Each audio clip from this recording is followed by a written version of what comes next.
परमात्मा सोमवार ने कलेक्टर मीटिंग रख रखी है। मैंने परमात्मा उठा लिया ठो। अरे परमात्मा उठा लेंगे बच्चे को नहीं परमात्मा उठाओ क्या मैंने लिख दो कि मैं यहाँ उठा के ले जाऊँ बैठकी होगी तो मैं तुम्हारा।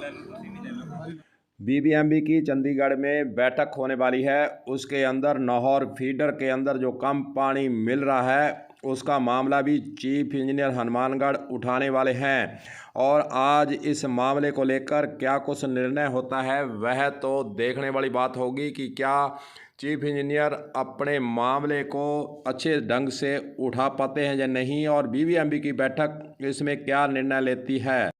कलेक्ट्रेट के आगे जो नौहर फीडर के किसानों का धरना लंबे समय से चल रहा है उसमें कांग्रेसी विधायक और कांग्रेसी लीडर के नहीं आने की चर्चा भी होने लग गई है। पहले आपको बीजेपी लीडर जो धरना स्थल पर पहुंचे हैं उनका पानी की मांग के लिए क्या कहा गया था उसका कुछ अंश सुनाते हैं। नौहर फीडर में 332 क्यूसेक एक मुश्त एक साथ लेने की जो कवायद फेफाना हेड पे बहुत लंबे समय से चल रही थी उस धरने को पिछले 8-9 दिनों से सभी काश्तकारों ने यहाँ कलेक्ट्रेट के समक्ष रखा है और हमारी मांग ये है कि जो बरवाड़ी फीडर के अंदर सफाई नहीं वो सफाई की जाए, अवैध मोगों को बंद किया जाए, पूरा पानी नौहर के टेल के किसानों को मिले और बहुत लंबे समय से जो दोनों नहर को एक करने की मांग थी उसको लेकर आज मैं पूर्व विधायक अभिषेक मोटोरी आया हूँ। मेरे साथ हमारे साथी विधायक धर्मेंद्र जी मोची भी आए हैं।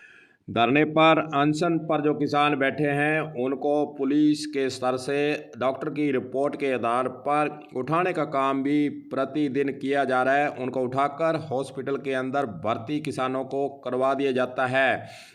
वहीं दूसरी ओर अगर हम नौहर प्रधान सोन सिंह डिल की बात करें तो वह मुद्दों को ज़्यादातर उठाते नजर आते हैं, लेकिन खुइयाँ थानेदार को हटाने के लिए उन्होंने धरना लगाया, लेकिन हनुमानगढ़ के उनके क्षेत्र के जो किसान यहाँ बैठे हैं उनकी सुध उन्होंने अभी तक नहीं ली है। यह भी चर्चा का विषय बना हुआ है। बीजेपी पार्टी के सांसद निहाल चंद कल जो है धरना स्थल पर पहुंचे।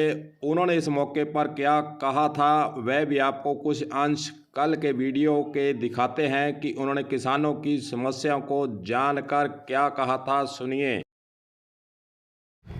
राजस्थान में वर्तमान में किसी के किसान के खेत में पानी नहीं, पीने के लिए पानी की व्यवस्था है नहीं।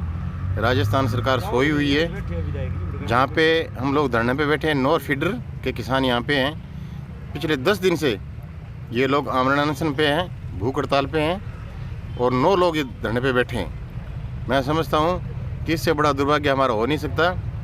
जिन किसानों ने अन्न पैदा करके जो हमें सुबह से शाम तक खाना खिलाते हैं वो लोग सरकार की नीतियों के खिलाफ, पूरा पानी नहीं मिलने के खिलाफ वो लोग धरने पे बैठे हैं। इससे बड़ा दुर्भाग्य हमारा हो नहीं सकता।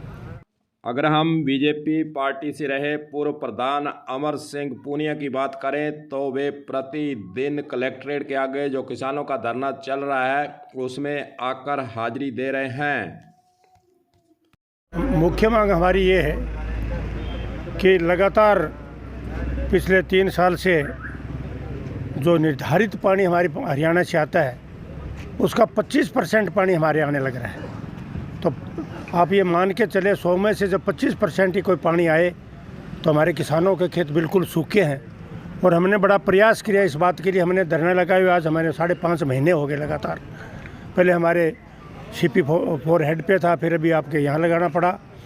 और अफसोस की बात यह है कि नहर कमज़ोर है, फिर भी हमने पैसे राजस्थान सरकार देती है, हरियाणा सरकार लगा नहीं रही है। उसके लिए हमारे जितने भी चीफ इंजीनियर से लेकर के ये उनको बाध्य नहीं करते कि पैसे हमारे हैं तो उस नहर की रिपेयरिंग क्यों नहीं कर रहे। इस बात के लिए इसके लिए भी हमने बार बार ऊपर अप्रोच की है और पैसे जब अपने तो उनको करना चाहिए इस बात के लिए। इसलिए अगर वो कर दे तो इसलिए हमारे पानी सब खेतों में पानी आने लग जाए। मीडिया का काम होता है विश्लेषण करना और विश्लेषण के आधार पर ही हम कह रहे हैं कि कांग्रेस पार्टी के नौहर के विधायक अमित चांद जहां एक और रासलाना वितरका पर ठंड के दिनों में धरने पर भी बैठे थे, लेकिन चर्चा का विषय ये बना हुआ है कि आखिरकार हनुमानगढ़ में नौहर फीडर के किसान जो धरने पर बैठे हैं उनकी उन्होंने सुध क्यों नहीं ली है। यह चर्चा जरूर चल रही है। अब देखना यही है कि क्या नौहर विधायक किसानों के बीच में आकर उनकी मांग को मनवाने के लिए क्या धरना स्थल पर बैठते हैं या नहीं, यह तो देखने वाली बात होगी।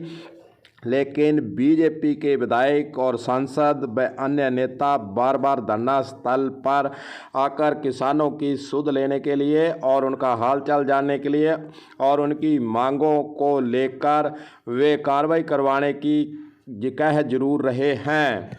बीजेपी के नेता यह भी आरोप लगा रहे हैं कि राजस्थान सरकार के द्वारा जो प्रस्ताव भिजवाया जाना है वह नहीं भिजवाया जा रहा है। वहीं दूसरी ओर एक बात और सवाल खड़े करती है कि जब 5-6 महीनों से फेफाना में धरना चल रहा था तो सिंचाई विभाग ने तकमीना और सरकार की रिपोर्ट भिजवाने के लिए दिलचस्पी क्यों नहीं ली, यह भी सवाल बार बार किसानों के मन के अंदर उठ रहा है। इतनी ठंड के बीच में टेंट के अंदर किसानों का बैठना कोई मामूली बात नहीं है, लेकिन पापी पेट का सवाल है। पानी चाहिए, किसानों के खेत सूखे हैं, बिजाई नहीं हो रही है, आखिरकार परिवार का लालन पालन कैसे करें, यह है सबसे बड़ा सवाल। इसीलिए इतनी ठंड के बीच किसान लगातार कलेक्ट्रेट के आगे धरने पर डटे हुए हैं। अब देखना यही है कि बीबीएमबी की बैठक में क्या निर्णय होता है और नेताओं के द्वारा जो कहा जा रहा है वह कितने सार्थक परिणाम लाता है। कलम न्यूज के लिए गुरदेव सिंह सैनी की हनुमानगढ़ से खास रिपोर्ट।